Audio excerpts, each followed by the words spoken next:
Types of heat engines.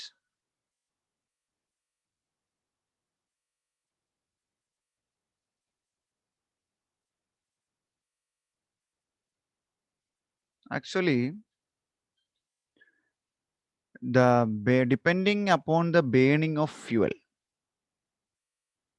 If the burning of fuel is take place within the engine, then we can call it as internal combustion engine. ഇപ്പം രണ്ട് case നമ്മൾ ഈ നേരത്തെ അല്ലെ മുൻപൊക്കെ ഉണ്ടായിരുന്ന ട്രെയിനിലൊക്കെ steam engine എന്ന് പറയുന്ന ഒരു കേസ് ഉണ്ടായിരുന്നു.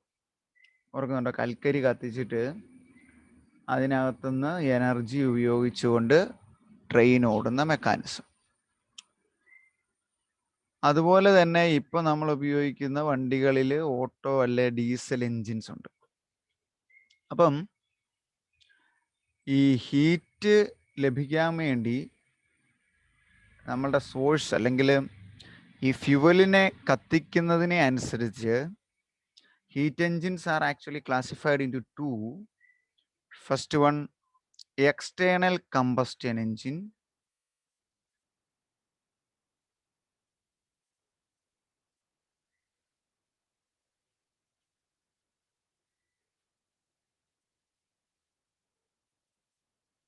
Second one, internal combustion engine.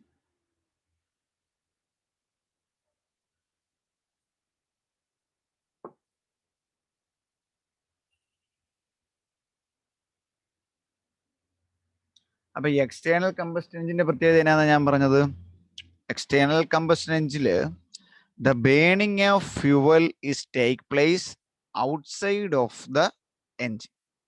അതിന് എക്സാമ്പിൾ ആയിട്ടാണ് നമ്മളിപ്പോൾ പറഞ്ഞ steam engine.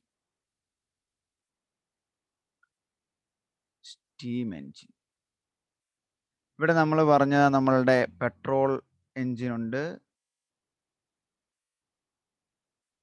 Or diesel engine.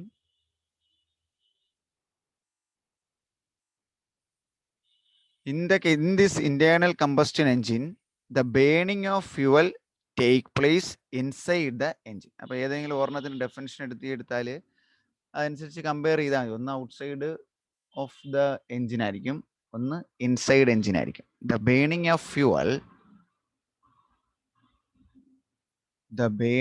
fuel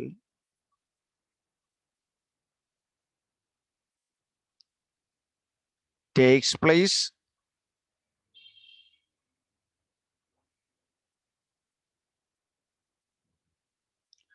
outside of the engine.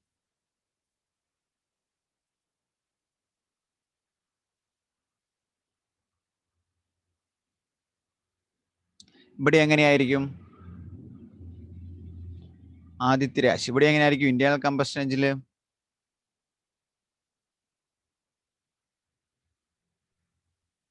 inside the burning, full ആയിട്ട് സെന്റൻസ് ആയിട്ട് പറഞ്ഞാൽ the burning of fuel take place inside of the engine. Example, petrol engine and diesel engine. So diesel engine. Okay. അപ്പം Carnot engine കഴിഞ്ഞേച്ച് ഇനിയിപ്പോൾ വരുന്ന ഒരു S A part അടുത്ത heading ആണ് petrol engine. ഇതിനകത്ത് ഓരോന്നും നമുക്ക് പഠിക്കാനുണ്ട്. പെട്രോൾ എഞ്ചിൻ, അതിൻ്റെ ഫിഗർ, അതിൻ്റെ നമ്മൾ കാർനോട്ട് സൈക്കിൾ വരച്ച പോലെ അതിൻ്റെ സൈക്കിൾ, ഓരോ സ്റ്റെപ്പ്, എക്സ്പ്ലനേഷൻ ഉണ്ട്. So directly we are going to the discussion of petrol engine. So next heading, petrol engine, or it is called auto engine.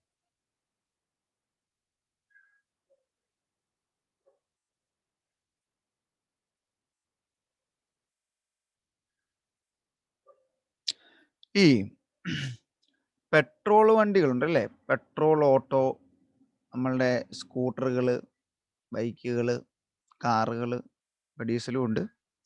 അപ്പോൾ ഇവിടെ എന്ന് പറയുന്ന കേസിൽ, ഈ കേസുകളിലൊക്കെ പെട്രോൾ എഞ്ചിനാണ് ആക്ച്വലി നമ്മൾ ഉപയോഗിക്കുന്നത്. അതിനെ വിളിക്കുന്ന മറ്റൊരു പേരാണ് auto engine. In this case air and petrol fuel is used as the working substance. ഓരോ ഭാഗങ്ങളും കേട്ടോണ്ടിരുന്നോണം. അപ്പോൾ പെട്രോൾ വേണം, പെട്രോൾ ആണ് അവിടെ ഫ്യൂവലായിട്ട് ഉപയോഗിക്കുന്നത്, എയറും ഉപയോഗിക്കുന്നുണ്ട്. Here air is the working substance. Air is the working substance. ഇനി മെയിൻലി ഈ ഒരു പെട്രോൾ എഞ്ചിൻ എന്ന് പറയുമ്പം അതിനൊരു സിലിണ്ടറിക്കൽ പാർട്ടുണ്ട്, ലൈക്ക് ദിസ്.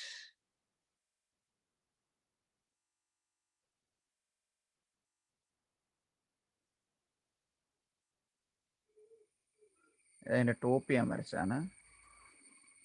ഒരു ക്ലോസ്ഡ് ആയിട്ടുള്ള ഒരു സിലിണ്ടറിക്കൽ പാർട്ട് കൺസിഡർ ചെയ്യുക. അതിനകത്തേക്ക് നമുക്ക് ഈ ഫ്യൂവലിന് കൊടുക്കാൻ വേണ്ടി ഒരു ഇൻലെറ്റ് വേണം. അതുപോലെ തന്നെ ഒരു ഔട്ട്ലെറ്റ് ഉണ്ട്. So it was an inlet. അതിനെ നമുക്ക് വേണമെങ്കിൽ ഐ കൊണ്ട് റെപ്രസെന്റ് ചെയ്യാം. It is I, this is outlet O, and their is A spark. നമ്മൾ ഈ വണ്ടി എങ്ങനെയാണ് ചെയ്യണേ, ഒരു സ്പാർക്ക് പ്ലഗ് ഉണ്ടല്ലേ. ഇപ്പം വണ്ടിയാണെങ്കിൽ സ്റ്റാർട്ട് ചെയ്യുമ്പോഴത്തേന് നമ്മൾക്കിപ്പോൾ കിക്കർ അടിക്കുവാണ് ഒന്നെങ്കിൽ, അല്ലെങ്കിൽ നമ്മൾ അതിൻ്റെ സെൽഫ് സ്റ്റാർട്ട് ചെയ്യും. സെൽഫ് സ്റ്റാർട്ട് ചെയ്യുന്നത് എന്തിനാണെന്ന് ചോദിച്ചു കഴിഞ്ഞാൽ, നമ്മൾ ഈ കൊടുത്തിരിക്കുന്ന നമ്മളുടെ ഈ പെട്രോൾ കത്തണം. ഒരു സ്പാർക്ക് പ്ലഗ് ഉണ്ടായിരിക്കും. നിങ്ങൾക്കറിയാം, ഇപ്പം ബൈക്കിൻ്റെ ആണ് നമ്മൾ പ്ലഗ് ഊരി മാറ്റുന്ന കേസുകളൊക്കെ നമുക്കിപ്പം സ്റ്റാർട്ട് ചെയ്തൊക്കെ എടുക്കാൻ വേണ്ടിയിട്ട്. അപ്പോൾ ഇങ്ങനെ ഒരു സ്പാർക്ക് പ്ലഗ് ഉണ്ട്, അതിന് നമുക്ക് എസ് കൊണ്ട് റെപ്രസെൻ്റ് ചെയ്യാം. അപ്പോൾ ഈ സ്പാർക്ക് പ്ലഗിൽ ഒരു സ്പാർക്ക് കൊടുത്തു കഴിയുമ്പം ഇപ്പോൾ ഇൻലെറ്റിലൂടെ പെട്രോൾ ഗ്യാസ് വന്നു കഴിഞ്ഞാൽ ആ പെട്രോൾ കത്തും. അങ്ങനെ കത്തുന്നത് ഉപയോഗിച്ചുകൊണ്ട് ബാക്കി മെക്കാനിസം ഞാൻ പറഞ്ഞുതരും. അങ്ങനെയാണ് ഒരു പെട്രോൾ എഞ്ചിൻ വർക്ക് ചെയ്യുന്നത്. So it need an inlet through which the petrol is or the air or petrol gas is moving inside the cylinder. അതിനുശേഷം വർക്കിങ്ങിന് ശേഷം അതിൻ്റെ ബാക്കി ഇപ്പം നമ്മൾ പറയല്ലേ, നമ്മൾ തന്നെ പറഞ്ഞ ഈ പുകയൊക്കെ പോകുന്ന പോലെ അതിൻ്റെ മിച്ചമുള്ള ഹീറ്റർ അല്ലെങ്കിൽ പുക അത് ഇത് തള്ളുന്നതാണ് ഔട്ട്ലെറ്റ്. സോ ഇതിനകത്ത് ഇനി ഒരു മൂവ് ചെയ്യാൻ പറ്റുന്ന ഒരു മെക്കാനിക്കൽ സിലിണ്ടറിക്കൽ പാർട്ട്, അതിൽ നിന്ന് നമുക്കൊരു പിസ്റ്റൺ വേണം.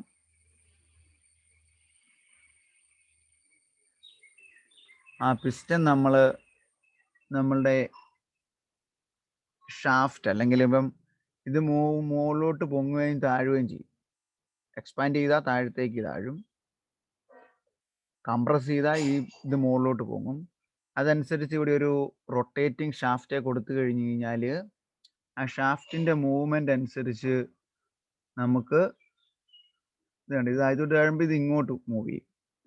അങ്ങനെ ആ ഷാഫ്റ്റിൻ്റെ മൂവ്മെൻ്റ് അനുസരിച്ചാണ് ആക്ച്വലി ഒരു വണ്ടിയുടെ ചക്രം കറങ്ങുന്ന വരെ പോണേ. ഇത് ഉപയോഗിച്ചുകൊണ്ട് ഇവിടെ നമ്മൾ ഈ പൽചക്രം എന്നൊക്കെ പറയും, നിങ്ങൾ കണ്ടിട്ടില്ലേ, ഇങ്ങനെ ഈ സൈഡുള്ള ഇങ്ങനെ കണക്ട് ചെയ്യും, അതിൽ നിന്ന് അടുത്തത് കണക്ട് ചെയ്യും. അങ്ങനെ പല പല കണക്ഷൻ എടുത്ത് വെച്ച് അവസാനം അത് ഇങ്ങനെ കണക്ട് ചെയ്യുന്ന നമ്മുടെ വണ്ടിയുടെ ടയറിൻ്റെ ഇവിടുത്തെ ആക്സിലിലോട്ട് വരും. അപ്പോൾ അത് മുമ്പോട്ട് റൊട്ടേറ്റ് ചെയ്ത് വണ്ടി പോകും. ഇതാണ് ശരിക്കും ഒരു വണ്ടി ഓടുന്നതിൻ്റെ, അല്ലെങ്കിൽ ഒരു പെട്രോൾ വണ്ടി ഓടുന്നതിൻ്റെ പ്രിൻസിപ്പിൾ ശരിക്കും. അപ്പം അതിന് നമ്മൾ പെട്രോൾ എഞ്ചിൻ അല്ലെങ്കിൽ ഓട്ടോ എഞ്ചിൻ എന്ന് പറയും. അതിന് ഈ പറയുന്നത് പോലെ മെയിൻ പാർട്സുകളായിട്ട് ഇത്രയും കാര്യങ്ങൾ വേണം. സോ ഒരു ഇൻലെറ്റ് വേണം, ഒരു ഔട്ട്ലെറ്റ് വേണം, ഒരു സ്പാർക്ക് പ്ലഗ് വേണം. I is A inlet. So there are different parts like this: inlet, outlet and spark plug. Spark കൊടുക്കാൻ വേണ്ടി സ്പാർക്ക് പ്ലഗ്. ഈ സ്പാർക്ക് പ്ലഗ് ആണ് നമ്മൾ ഈ പറയുന്നത് പോലെ ഒരു സ്പാർക്ക് പ്രൊഡ്യൂസ് ചെയ്യും. ഇതിനകത്തുള്ള air plus petrol gas, air plus petrol മിക്സറിനെ കത്തിക്കും, ഇഗ്നൈറ്റ് ചെയ്യിപ്പിക്കുക. വാക്കൊക്കെ എഴുതാൻ നമുക്ക് ആവശ്യം കേട്ടോ, നമ്മളവിടെ ആലോചിച്ചുകൊണ്ട് വാക്ക് ഇഗ്നൈറ്റ് ചെയ്യിപ്പിക്കും. അങ്ങനെ ഇഗ്നൈറ്റ് ചെയ്യുമ്പോൾ എന്നാ പറ്റും, ഈ സാധനം എക്സ്പാൻഡ് ചെയ്യുമ്പോൾ ഇത് താഴത്തോട്ട് മൂവ് ചെയ്യും. അവിടെ വരെ ഓർത്തിരിക്കും. ഇനി ഓരോ സ്റ്റെപ്പുകളും പറഞ്ഞുതരാം. ഇനി ഇത് കണ്ടോ, ഇതിന് പുറത്തൊരു കവറിങ് വേണം ഇങ്ങനെ. അതായത് അതിനെ നമ്മൾ ജാക്കറ്റ് എന്ന് വിളിക്കും. ജാക്കറ്റ് അതായത് ഈ പറയുന്ന ഇതിനകത്ത് കിടന്ന് കത്തുന്ന സാധനത്തിന് ഒരു പ്രൊട്ടക്ഷൻ വേണം. പുറത്തേക്ക് അല്ലെങ്കിൽ തീ പോകരുത്, അല്ലെങ്കിൽ അതിനകത്ത് ലീക്കൊന്നും ഉണ്ടാകില്ല. നമ്മുടെ വർക്കിംഗ് സബ്സ്റ്റൻസ് ആയ എയറിനോ നമ്മുടെ വർക്കിംഗ് സബ്സ്റ്റൻസ് ആയ പെട്രോളിനോ ലീക്കേജോ നഷ്ടമൊന്നും സംഭവിക്കില്ല. So there is a jacket. നിങ്ങൾ കേട്ടിട്ടുണ്ടായിരിക്കും റേഡിയേറ്റർ എന്ന് പറഞ്ഞുകൊണ്ടൊരു വാക്കല്ലേ, റേഡിയേറ്റർ അല്ലെ, റേഡിയേറ്റർ വെള്ളം ഒഴിക്കുക എന്ന് പറഞ്ഞുകൊണ്ട്. അപ്പോൾ ഈ ജാക്കറ്റിന് ചുറ്റും എന്നാ പറ്റുന്നതെന്ന് ചോദിച്ചാൽ നമുക്ക് പറയാം ഒരു വാട്ടർ സർക്കുലേഷൻ എപ്പോഴും കാണും. ഇതിൻ്റെ ചുറ്റും ഒരു വാട്ടർ സർക്കുലേഷൻ കാണും, ഓർ ഒരു റേഡിയേറ്റർ ഉണ്ടെന്ന് പറയാം. അതെന്നു വെച്ചാൽ ഇത് ഒത്തിരി ചൂടായി കഴിഞ്ഞ് കഴിഞ്ഞാൽ നമ്മളിപ്പം ഈ കാറിനൊക്കെ ഒത്തിരി ദൂരം വണ്ടി ഓടിച്ചു കഴിഞ്ഞാൽ അതിൻ്റെ ഫ്രണ്ടിലെ ബോണറ്റിനകത്ത് നിന്ന് ഇങ്ങനെ പുക വരുന്ന പോലെ, അല്ലെ എഞ്ചിൻ പാർട്സിൻ്റെ അവിടെ നിന്ന് ഇങ്ങനെ വരുന്ന പോലെ നമുക്ക് തോന്നും. അപ്പോൾ നമ്മൾ അതിൻ്റെ റേഡിയേറ്ററിൽ വെള്ളം ഒഴിച്ചു കൊടുക്കും, അല്ലെ വണ്ടി ചവിട്ടി ഒരു സ്ഥലത്ത് ഒതുക്കിയിട്ടിട്ട് കൂളിങ് ചെയ്യും. So that is requirement for this purpose. ഈ ജാക്കറ്റിനകത്തുള്ള ടെമ്പറേച്ചറിനകത്ത് ഹൈ ടെമ്പറേച്ചർ ആയി കഴിയുമ്പോൾ ഇത് എക്സ്പ്ലോഷൻ ഒന്നും സംഭവിക്കാതിരിക്കാൻ you want to cool this auto engine or petrol engine. So there is a radiator is present, or the jacket is present, and through this jacket cold water is flowing surrounding to this petrol engine or auto engine. അപ്പോൾ first of all നമ്മൾ പറഞ്ഞ പോലെ അകത്തേക്ക് ഒരു gas അല്ലേ കടന്നു വരാൻ inlet വേണം, അതിനെ കത്തിക്കാൻ ഒരു സ്പാർക്ക് പ്ലഗ് വേണം, അതിന് തിരിച്ച് ഔട്ട്ലെറ്റിലൂടെ പോകാൻ ഒരു ഔട്ട്ലെറ്റ് വേണം, അതിന് ചുറ്റും ഒരു ജാക്കറ്റ് വേണം, ആ ജാക്കറ്റിന് ചുറ്റും ഒരു വാട്ടർ സർക്കുലേഷൻ വേണം.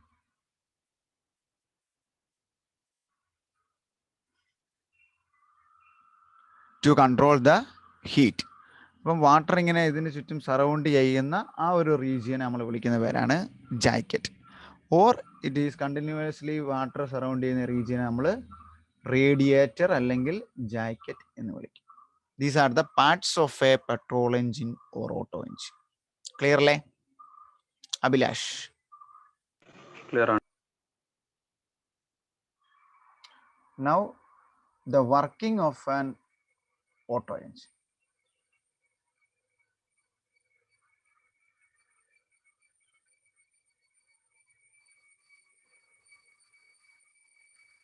അത് പൽചക്രം വരയ്ക്കേണ്ട കാര്യമില്ലായിരുന്നു. വർക്കിംഗ് ഓഫ് ഹെഡിങ് അടിക്കുക, working of an auto engine or diesel engine, auto engine or petrol engine. So നമ്മൾ കാർനോട്ട് എഞ്ചിൻ പറഞ്ഞപ്പോൾ നമ്മളവിടെ isothermal expansion, adiabatic expansion, isothermal compression, adiabatic compression. ഇവിടെ നമ്മൾ സ്ട്രോക്കുകളായിട്ടാണ് പറയുന്നത്. Actually there are 4 strokes. അത് ഓരോ സൈക്കിളിൻ്റെ ഓരോ ഭാഗങ്ങളാണ്. First one charging stroke.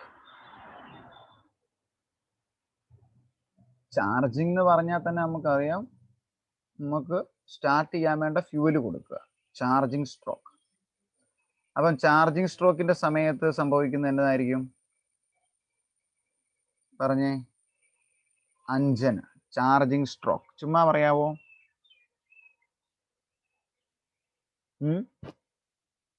ഒരേ സമയത്ത് നമുക്കൊരു കാര്യം ചെയ്യാം, ഇതിന്റെ ഗ്രാഫും കൂടെ നോക്കിപ്പോ ഒത്തിരി എളുപ്പം കിട്ടും. കൺസിഡർ ഗ്രാഫിനെ അവിടെ വരയ്ക്കും നമ്മൾ. ഈ പാർട്സ് അടയാളപ്പെടുത്തി എടുത്താണല്ലോ അല്ലേ? Let's consider the graph of the auto engine. This is the y-axis. This is the x-axis. Pressure versus volume. This is pressure graph on the y-axis. It is increasing in upward direction. Volume is also increasing the right direction. So, in charging stroke, എന്നായിരിക്കുന്ന പറഞ്ഞ ആരോടെ ഞാൻ ചോദിച്ചേ? Anjana, can you hear me? Anjana. ഈ charging stroke എന്ന് പറഞ്ഞാൽ എന്നായിരിക്കും? ഞാൻ ആദ്യം പറഞ്ഞേ നമ്മൾ എന്നാ ചെയ്യണം? ഇൻലെറ്റിലോട്ട് ആദ്യം എന്നാ കൊടുക്കണം?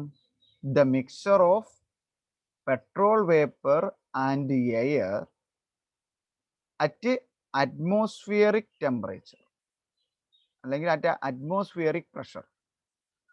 നമ്മളൊരു particular amount of fuel and air is supplied into the inlet through the inlet. Supplied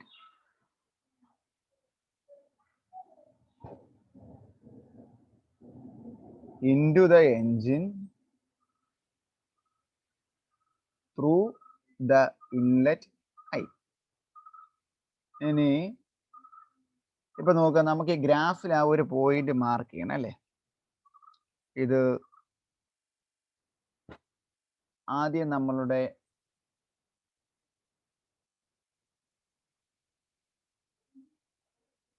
graph ഇപ്പൊ ഇവിടെ ഒരു പോയിന്റിലായിരുന്നു ഇരുന്നിരിക്കട്ടെ.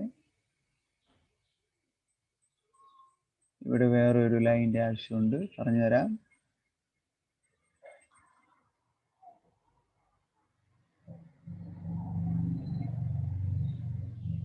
അപ്പം അറ്റ്മോസ്ഫിയറിക് പ്രഷർ എന്നാ അല്ല ഞാൻ പറഞ്ഞത്. അപ്പൊ ഇവിടെ ഒരു പോയിന്റ് ഞാൻ ഇവിടെ മാർക്ക് ചെയ്ത് let consider that point is E. Atmospheric pressure എന്ന് പറയുമ്പം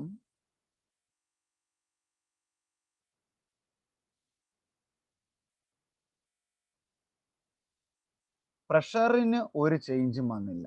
that means pressure is a constant. പക്ഷെ ഇതിനകത്തോട്ട് ഇൻലെറ്റിനകത്തോട്ട് എയറും അല്ലെങ്കിൽ ഫ്യൂവലും വരുമ്പം വോളിയത്തിന് എന്ത് സംഭവിക്കും? അഭിലാഷ, വോളിയം എന്നാ പറ്റും?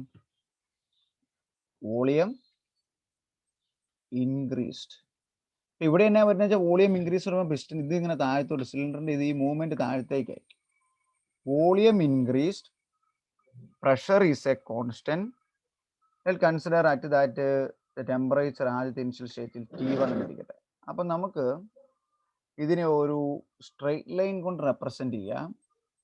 ലെറ്റ് ദ ഇനിഷ്യൽ കണ്ടീഷൻ ഇ മുതൽ ഇപ്പം ഇവിടം വരെ ഒരു point. Because pressure is a constant, pressure മാറിയില്ല, അതുകൊണ്ടാണ് സ്ട്രെയിറ്റ് ലൈൻ ആയത്. Pressure is a constant. Then ഇവിടെ ഈ പോയിന്റ് ഞാൻ എ എന്ന് കൊടുത്തു, പ്രഷർ ഒരു കോൺസ്റ്റന്റ്. അപ്പം ഈ ചാർജിങ് സ്ട്രോക്ക് എന്ന് പറയുന്നത് നമ്മുടെ ഇൻഡിക്കേറ്റർ ഡയഗ്രം, ഇതിന്റെ പേര് ഇൻഡിക്കേറ്റർ ഡയഗ്രം.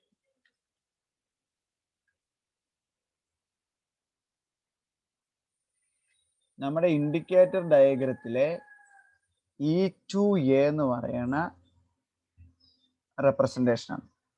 അവിടെ എങ്ങനെയാണ്? പ്രഷർ ഒരു കോൺസ്റ്റന്റ് ആണ്, വോളിയം ഇൻക്രീസ് ചെയ്തു, ടെമ്പറേച്ചർ T1 ആണ്. അതായിരുന്നു ചാർജിങ് സ്ട്രോക്ക്. രണ്ടാമത് compression stroke. Second one compression stroke. എന്നാൽ കംപ്രഷൻ സ്ട്രോക്ക് എങ്ങനെയായിരിക്കും? വളരെ എളുപ്പമാണ്. ഒരു ഐഡിയ നമ്മളുടെ മനസ്സിലുണ്ടെങ്കിൽ പിന്നെ എഴുതി പോകാം.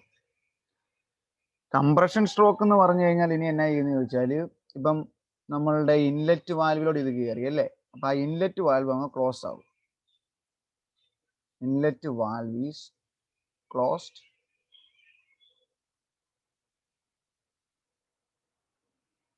എന്നിട്ട് കംപ്രസ് ചെയ്യണം. അപ്പൊ ഇതെന്നാ പറ്റും? ഇത് കംപ്രസ് ചെയ്യണമെങ്കിൽ ഇത് മുമ്പോട്ട്, ഇത് മുകളിലോട്ട് മൂവ് ചെയ്യും. ഈ പിസ്റ്റൺ മൂവ് അപ്വേർഡ് ഡയറക്ഷൻ. ഇത്രയും അറിഞ്ഞാൽ മതി ശരിക്കും. Move upward direction.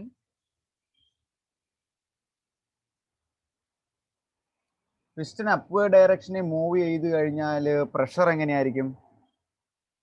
പ്രഷർ കൂടും അല്ലേ? പ്രഷർ ഇൻക്രീസ് ചെയ്യും. പിന്നെ വോളിയം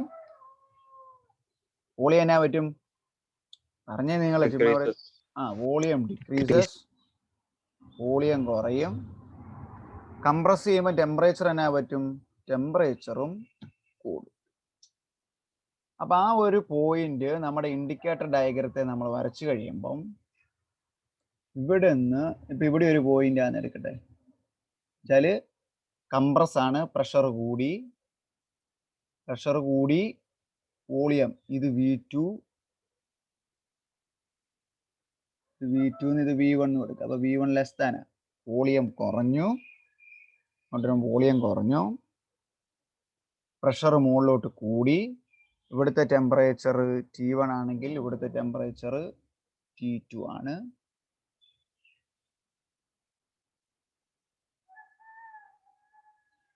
ടെമ്പറേച്ചർ എന്ത് പറ്റി? ടെമ്പറേച്ചറും കൂടി. അപ്പം ആദ്യം നമ്മൾ ഇൻലെറ്റിലോട്ട് ഇത് എടുക്കുക, രണ്ടാമത്തെ അപ്പം ഈ പോയിന്റിലോട്ട് ഇത് സ്ട്രെയിറ്റ് ലൈൻ അല്ല, വരയ്ക്കുമ്പോൾ ശ്രദ്ധിക്കണം. ഈ ബോർഡ് പെണ്ണുകൊണ്ട് വരയ്ക്കുന്ന ഇച്ചിരി പാടാണ്. നിങ്ങൾ വരയ്ക്കുമ്പോൾ ഒരു എക്സ്പോണൻഷ്യൽ ഡീകേ കർവ് പോലെ വളഞ്ഞിങ്ങനെ വേണം കേട്ടോ. That is A compression stroke. Inlet valve close ചെയ്യുന്നു, പിസ്റ്റൺ മുകളിലോട്ട് മൂവ് ചെയ്യുന്നു, മുകളിലോട്ട് പോകുമ്പോൾ പ്രഷർ കൂടുന്നു, വോളിയം കുറയുന്നു, ടെമ്പറേച്ചർ കൂടുന്നു.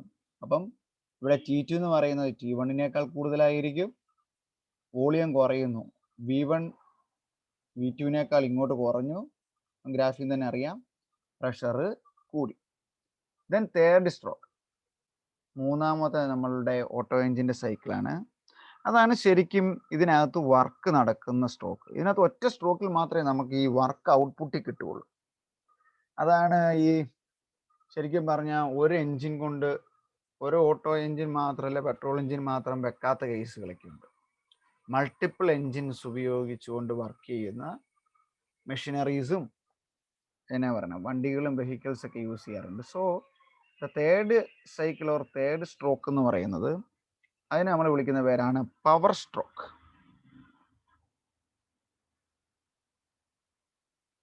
ഓർ ബിസിനസ് സ്ട്രോക്ക് എന്ന് വിളിക്കുക. എന്ന് വെച്ചാൽ അവിടെയാണ് നമ്മളുടെ വർക്കിംഗ് നടക്കുന്നത്, ഓർ ബിസിനസ് സ്ട്രോക്ക്. ഇവിടെ എന്നാ പറ്റുമെന്ന് ചോദിക്കുക, നന്നായിട്ട് ശ്രദ്ധിച്ചോണം. ഇനിയാണ് നമ്മൾ സ്പാർക്ക് കൊടുക്കുന്നത്. ഒരു സ്പാർക്ക് കൊടുത്തു കഴിയുമ്പോൾ എന്നാ പറ്റും? സ്പാർക്ക് പ്ലഗിലൂടെ കംപ്രസ് ചെയ്തിരിക്കുന്ന പിസ്റ്റണിനെ കംപ്രസ് ചെയ്ത് പിടിച്ചതിനകത്ത് ഒരു സ്പാർക്ക് കൊടുത്തു കഴിയുമ്പം ഇതിനകത്ത് മിക്സ്ചർ ഓഫ് എയറും പെട്രോളും കത്തും.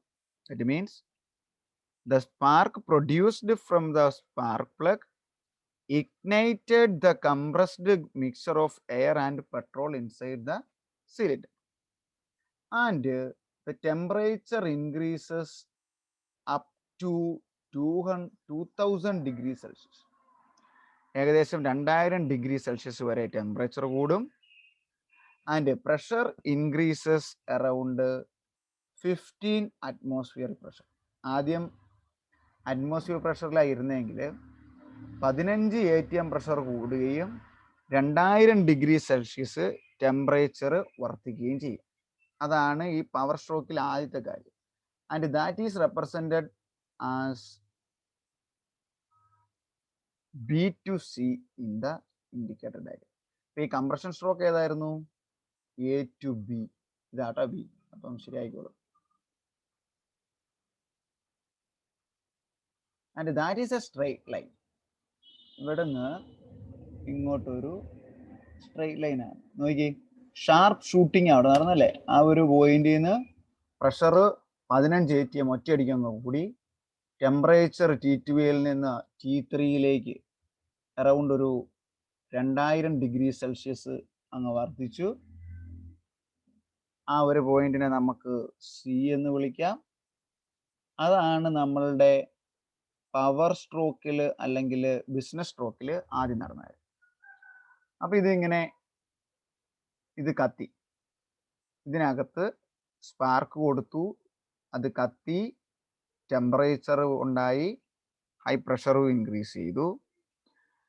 And that is indicator in BC diagram. അപ്പം ഇവിടെ 2 ഇതുണ്ട് കേട്ടോ. ഈ പവർ സ്ട്രോക്കിനകത്ത് 2 പാർട്ടുണ്ട്. ഒന്ന് BC, ഇനി ഓർമ്മോട്ട് പറഞ്ഞുതരാം. ഇനി എന്നാ പറ്റുമെന്ന് വെച്ചാൽ, ഇപ്പം അതിനകത്തൊരു ഹീറ്റ് ഉണ്ടായി. ആ പ്രൊഡ്യൂസ് ചെയ്ത ഹീറ്റാണ് Q1 എന്നിരിക്കട്ടെ. എന്ന് വെച്ചാൽ നമുക്ക് വർക്ക് ചെയ്യാൻ വേണ്ടി നമ്മൾ ആദ്യം എടുക്കുന്ന സോഴ്സിൽ കിട്ടുന്ന ഹീറ്റ് എനർജിയുടെ it produce A heat energy Q1 heat energy produce ചെയ്തു. ഇനി ഇതിനകത്ത് ലാർജ് പ്രഷറാന്ന് പറഞ്ഞല്ലോ. ലാർജ് പ്രഷർ ആകുമ്പോൾ തന്നെ എന്നാ പറ്റും? അതിൻ്റെ സ്റ്റേബിൾ കണ്ടീഷനിലോട്ട് വരാൻ വേണ്ടി എന്നാ പറ്റും? പിസ്റ്റൺ തന്നെ താഴത്തേക്ക് മൂവ് ചെയ്യും. അതിൻ്റെ second part piston move downwards. Piston താഴത്തേക്ക് മൂവ് ചെയ്യും. പിസ്റ്റൺ താഴത്തേക്ക് മൂവ് ചെയ്യുമ്പോൾ എന്നാ പറ്റും? വോളിയം വീണ്ടും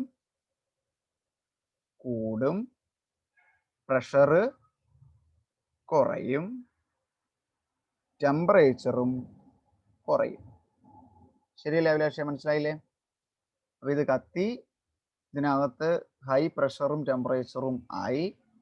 അപ്പോൾ അതിനെ ടെമ്പറേച്ചറും പ്രഷറും കുറയ്ക്കാൻ വേണ്ടി എന്നാ ചെയ്യും? പിസ്റ്റൺ താഴത്തേക്ക് മൂവ് ചെയ്യും. പിസ്റ്റൺ മൂവ് ചെയ്യുമ്പം വോളിയം കുറയും, സോറി വോളിയം കൂടും. വോളിയം കൂടുമ്പം പ്രഷർ കുറയും, പ്രഷർ കുറയും, ടെമ്പറേച്ചറും കുറയും. സോ നമുക്ക് ഇൻഡിക്കേറ്റർ ഡയഗ്രത്തിൽ ആ ഒരു പോയിന്റ് വോളിയം കൂടും, പ്രഷർ അപ്പോൾ പോയിന്റ് താഴത്തേക്ക് താന്ന് വരണം.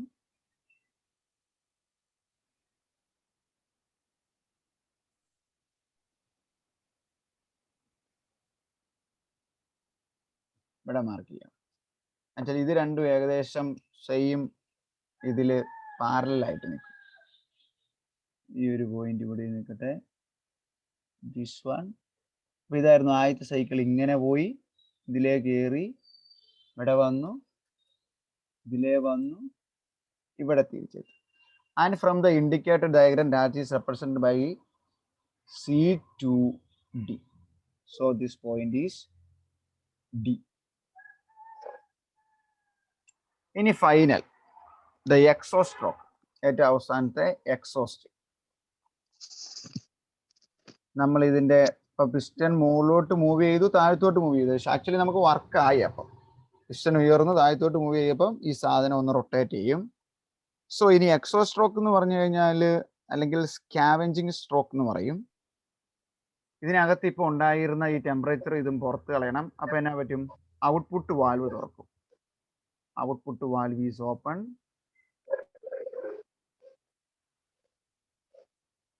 Output valve is open and the gas escape into the atmosphere. അങ്ങനെ പെട്ടെന്ന് ഗ്യാസ് എസ്കേപ്പ് ചെയ്താൽ എന്നാ പറ്റും? പ്രഷറൊക്കെ എങ്ങനെയാ പറ്റും? Gas escape to the atmosphere. അപ്പോൾ ടെമ്പറേച്ചർ വീണ്ടും ഷാർപ്പായിട്ട് കുറഞ്ഞേച്ച് ടെമ്പറേച്ചർ കുറയും.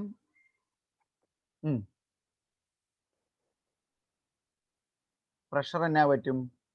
പ്രഷറും കുറയും. പക്ഷെ അതിന് ഇനിഷ്യലി ഉണ്ടായിരുന്ന ആ ഒരു വോളിയം, അത് ഉണ്ടായിരുന്ന ആ വോളിയം വരെ എത്താൻ പറ്റുള്ളൂ. So the indicator diagram is straight line. Again it moves from D to A. അപ്പൊ നോക്കിയാൽ നമ്മൾ മുമ്പേ ഒരു ഡയറക്റ്റ് കാർനോട്ട് എഞ്ചിൻ ഇത്ര ഇങ്ങനെ ഒരു ഭാഗം ഉണ്ടായിരുന്നു അല്ലേ? ഇങ്ങനെ വന്ന് ഇങ്ങനെ വന്ന് ഇങ്ങനെ വന്ന് ഇങ്ങനെ. ഇതിനങ്ങനെയല്ല. ഇനിഷ്യലി ഒരു ചാർജിങ് സ്ട്രോക്ക്, അതായത് E to A charging stroke, A to B compression stroke, B to C and C to D അത് രണ്ടും എന്താണ്? Power stroke. B to C and C to D power stroke. Then output valve is open final, that is D to A. ഇത് വളരെ clear ആയി ചോദിക്കുന്ന ഒരു essay ആണിത്. ഒന്നെങ്കിൽ കാർനോട്ട് സൈക്കിൾ ചോദിക്കാം, അല്ലെങ്കിൽ ഓട്ടോ എഞ്ചിൻ ചോദിക്കാം. ഇനി ഒരെണ്ണം നമ്മൾ പഠിക്കുന്നുണ്ട്, ഡീസൽ എഞ്ചിൻ. ഇത് എക്സ്പ്ലെയിൻ ചെയ്ത് മനസ്സിലായോ? ഫിഗർ വേണം. ആ ഫിഗർ നോക്കിക്കൊണ്ട് ഇത് ഓരോന്ന് പറഞ്ഞാൽ മതി. അത് പറയുന്നതനുസരിച്ച് ഇതങ്ങ് വരച്ചു പോയി കഴിഞ്ഞാൽ it's very simple. Abhilasha clear ആണോ? ക്ലിയർ ആണ് സർ. ആർക്കേലും? അഞ്ജന, ഗൗതം, ശ്വേത? ക്ലിയർ ആണ് സർ. ക്ലിയർ ആണ് sir. So next heading, thermal efficiency of this petrol engine or auto engine. Actually നമ്മൾ അറിയാം thermal efficiency eta is equal to if W divided by Q1, that is equal to Q1 minus Q2 divided by Q1, that is equal to 1 minus Q2 divided by Q1. Eta. ഇനി ഇവിടെ ശ്രദ്ധിക്കേണ്ടത്, ഇവിടെ എന്ന് പറഞ്ഞു കഴിഞ്ഞാൽ നമ്മളുടെ compression സ്ട്രോക്കിന്റെ കേസിൽ compression സ്ട്രോക്കിൽ the indicator ഡയഗ്രത്തിൽ നമ്മളുടെ എ ടു ബി എന്ന് പറയുന്ന ഒരു പോർഷൻ ഉണ്ടായിരുന്നു.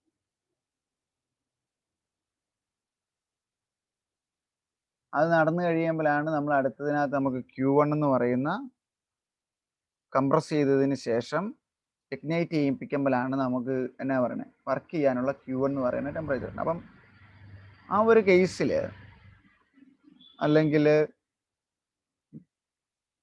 വേണ്ട നമുക്ക് എ ടു ബിയിൽ ഇപ്പൊ നോക്കിയേ, എ ടു ബി ഇൻഡിക്കേറ്റർ ഡയഗ്രത്തിൽ എടുത്താൽ എയുടെ ടെമ്പറേച്ചർ ഏതാണെന്ന് ഇവിടെ കൊണ്ട് ഓർക്കുന്നുണ്ടോ? എ എന്ന് പറയുന്ന പോയിന്റിലെ ടെമ്പറേച്ചർ T1, അവിടുത്തെ വോളിയം V1 അല്ലേ?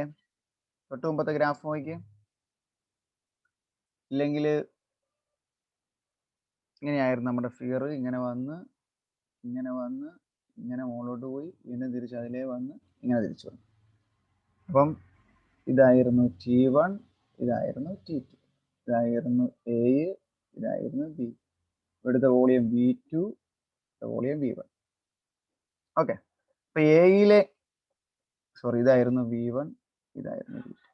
അങ്ങനെയാണ് നമ്മൾ എഴുതിയത്, അതോ തിരിച്ചാണ് എഴുതിയത്? ജസ്റ്റ് ഇവേതയിൽ പറഞ്ഞ് ഇരിക്കട്ടെ, ഇത് V1. അപ്പൊ ഇപ്പൊ ഏന്ന് എഴുതി കഴിഞ്ഞാൽ അത് T1ഉം V1ഉം ആണ്.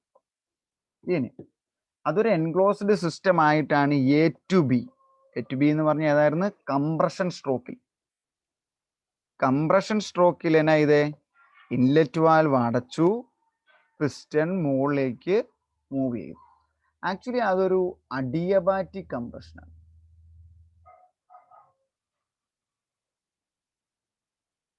നമ്മൾ നേരത്തെ കാർനോട്ട് എഞ്ചിന്റെ എഫിഷ്യൻസി എഴുതിയപ്പോഴും പറഞ്ഞു, അഡിയബാറ്റിക് കംപ്രഷന്റെ കേസിൽ T(V⁻⁻1) ഒരു കോൺസ്റ്റന്റ്, അല്ലെങ്കിൽ T1 V1 raised to gamma minus 1 equal to T2 V2 raised to gamma minus 1 എഴുതാം. ഇനി അഡിയബാറ്റിക് ആണെങ്കിൽ അവിടെ ടെമ്പറേച്ചറിന് വ്യത്യാസമൊന്നും ഉണ്ടാകുന്നില്ല എന്ന് ഞാൻ പറയുവാണെങ്കിൽ, ഈ ടെമ്പറേച്ചർ ഒരു കോൺസ്റ്റന്റ് ആയിട്ട് നിൽക്കുക നമ്മൾ അസ്യൂം ചെയ്ത് കഴിഞ്ഞാൽ T1 V1 raised to gamma minus 1 equal to വീണ്ടും T1 തന്നെയാണ്, T1 V1 raised to gamma minus 1. And means there is no change in temperature if the expansion is adiabatic. നമ്മൾ അതിനെ assume ചെയ്യണം. If the expansion is adiabatic, then we can write it as V1 raised to gamma minus 1, ഇവിടെ V2 equal to V2 raised to gamma minus 1. or നമുക്ക് അതിനെ എങ്ങനെ എഴുതാം? V2 അല്ലെങ്കിൽ V2 by V1 raised to gamma minus 1. എന്തിനാന്ന് ചോദിച്ചാൽ ഇവിടെ efficiency ക്യൂവിൻ്റെ ടേമിലല്ല പറയാം. നമ്മൾ എഫിഷ്യൻസി മെഷർ ചെയ്യാൻ നമുക്ക് ഏറ്റവും എളുപ്പം ഇവിടെ ഈ വോളിയം എടുക്കുന്ന. സോ എത്ര ഇപ്പം ഇതിങ്ങനെയാണ് സിലിണ്ടർ ഇരുന്നത്, അതിന് ഇനിഷ്യൽ വോളിയം ഇവിടം വരെയായിരുന്നു പിസ്റ്റൺ മൂവ് ചെയ്യുന്നത്. പിന്നെ ഇത്രയും മൂവ് ചെയ്താൽ ഈ ചേഞ്ച് ഇൻ വോളിയം കണ്ടുപിടിച്ച് കഴിഞ്ഞാൽ ഈറ്റ is equal to 1 - Q2 by Q1 പകരം 1 - V2 by V1 ആവും. ഈറ്റ ഇത്രയൊരു വ്യത്യാസമേ ഉള്ളൂ. അതെങ്ങനെയാ വന്നതെന്ന് കാണിക്കാനാണ് ഞാൻ ഈ അഡിയബാറ്റിക്കിന്റെ ഒക്കെ കാര്യം പറയാൻ പോകുന്നത്. സോ ഈറ്റ become 1 - V2 by V1 in the case of auto engine or petrol. And V2 by V1 എന്ന് പറഞ്ഞാൽ ചേഞ്ച് ഇൻ വോളിയം. അതിനെ നമ്മൾ റോ കൊണ്ട് ഡെൻസിറ്റി അല്ല കേട്ടോ, റോ കൊണ്ട് റെപ്രസെന്റ് ചെയ്യും. Rho is the adiabatic compression ratio. ഇതിൽ അഡിയബാറ്റിക് കംപ്രഷൻ നടന്നപ്പം V2 final volume divided by initial volume, adiabatic compression ratio, that is equal to V2 by V1. ഇനി ഒരു കണ്ടീഷൻ ഉണ്ട്, ഈ റോ എപ്പോഴും ലെസ് ദാൻ 10 ആയിരിക്കണം. റോ ഗ്രേറ്റർ ദാൻ 10 ആയി കഴിഞ്ഞാൽ ഈ പറയുന്ന പവർ പ്ലഗിൽ അല്ലെങ്കിൽ നമ്മൾ സ്പാർക്ക് കൊടുക്കുന്നതിന് മുമ്പ് ഇത് കത്തും. ഇതാണ് നമ്മളിവിടെ കൺട്രോൾ ചെയ്യുന്ന ഒരു കാര്യം. ഈ ക്വാണ്ടിറ്റി, ഈ വോളിയത്തിലെ വ്യത്യാസം എന്ന് പറയുന്നത് that can be represented as 1 minus 1 by rho raised to gamma minus 1, or eta is equal to 1 minus 1 by rho raised to gamma minus 1, where rho is the adiabatic compression ratio and it will always be less than 10. If it is greater than 10, the auto engine or petrol engine ignite by itself. സ്വന്തമായിട്ട് കത്തും, ignite by itself. അപ്പം ഇവിടെ ഞാൻ പറയാൻ ആഗ്രഹിച്ചത് ഇത് മാത്രമേ ഉള്ളൂ. ഇവിടുത്തെ എഫിഷ്യൻസിയുടെ ഇക്വേഷൻ കാർനോട്ട് എഞ്ചിനിന് വ്യത്യാസമുണ്ട്. ഈറ്റയുടെ ഇക്വേഷൻ എന്നാകും? Eta is equal to 1 minus V2 divided by V1. അതിനെ നമുക്ക് 1 ബൈ റോ എന്ന് എഴുതാം, or 1 by rho raised to gamma minus 1 എന്ന് എഴുതാം. ഇത് നിങ്ങൾ വെറുതെ കൺഫ്യൂഷൻ ആക്കി ചെയ്യണ്ട കേട്ടോ. ടെക്സ്റ്റിൽ നിങ്ങൾക്ക് ചെയ്തിട്ടിട്ടുമില്ല, അതിൻ്റെ ആവശ്യമില്ല. ഇങ്ങനെ എഴുതിയാൽ മതി. 1 minus Q2 by Q1, Q2 minus Q1 just replace with volume V2 by V1. അതിനെ 1 by rho raise to gamma minus 1. ഈ ഗാമ മൈനസ് 1 ഒക്കെ വന്നാണ് ഈ അഡിയബാറ്റിക്കിൽ നിന്ന് വന്നതാണെന്ന് പറയാനാണ് ഞാനിത് എഴുതി. ആ റോ എപ്പോഴും ലെസ് ദാൻ 10 ആയിരിക്കണം. അത് രണ്ടും എഴുതിയാൽ rho always be less than 10. If it is greater than 10, it the gas or petrol gas ignite itself. That is the thermal efficiency of auto engine.